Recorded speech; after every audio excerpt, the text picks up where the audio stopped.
உங்க பொண்ணுக்கு எல்லா சொத்த பல்லும் ஃபில் பண்ணியாச்சுங்க. இனிமே புதுசா சொத்த வராத மாதிரி ப்ராப்பரா மெயின்டைன் பண்ணிக்கோங்க. எவ்வளவு ப்ரஷ் பண்ணாலும் சொத்த பல்லு வந்துட்டே இருக்கு டாக்டர். இதுக்கு நல்ல ஒரு கால்சியம் டேப்லெட் என் பொண்ணுக்கு எழுதி கொடுங்க. கால்சியம் டேப்லெட்டா? கால்சியம் டேப்லெட் சாப்பிட்றதுனால பல்லில் இருக்கிற சொத்தை சரியாகாது, புதுசாக வர்ற சொத்தையும் அது ப்ரிவெண்ட் பண்ணாது.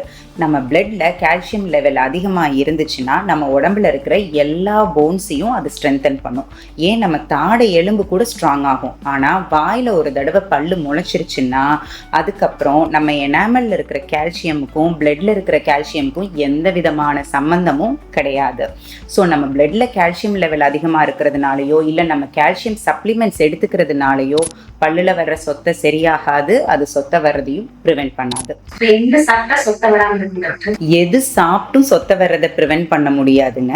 நம்ம ஸ்வீட்ஸ், ஸ்நாக்ஸ், சாக்லேட்ஸ் இந்த மாதிரியான ஐட்டம்ஸ், கூல் ட்ரிங்க்ஸ் இதெல்லாம் சாப்பிடாம இருக்கிறதுனாலையும் ப்ராப்பராக ப்ரஷ் பண்ணி நம்மளோட ஓரல் ஹைஜீனை மெயின்டைன் பண்ணுறதுனாலையும் தான் நம்மளுக்கு சொத்தை வராமல் இருக்கும். டாக்டர், அப்போ எனக்கு ஒரு டவுட். பல்லெடுத்தா இந்த ஐஸ்கிரீம் சாப்பிடலாம்னு சொல்கிறாங்க, அப்போ சொத்தை பல்ல ஃபில் பண்ணாலும் ஐஸ்கிரீம் சாப்பிடலாமா?